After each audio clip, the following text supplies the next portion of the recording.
വായിക്കുമ്പോൾ എങ്ങനെയാണ് വായിക്കുന്നത് എന്നുള്ള കുഞ്ഞിന്റെ ഒരു പെർഫോമൻസ് ആയിരുന്നു. അത് നല്ല രസമായിരുന്നു. കാണിച്ചു തരട്ടെ, നിങ്ങൾ കാണിച്ചു തരട്ടെ. ആ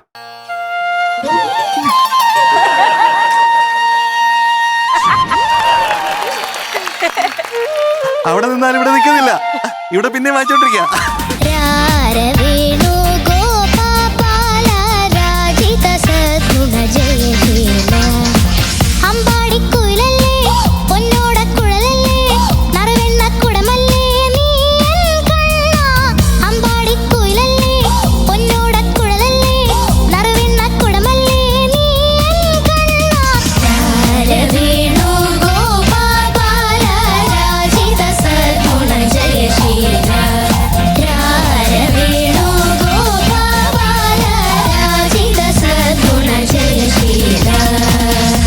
ആഹാ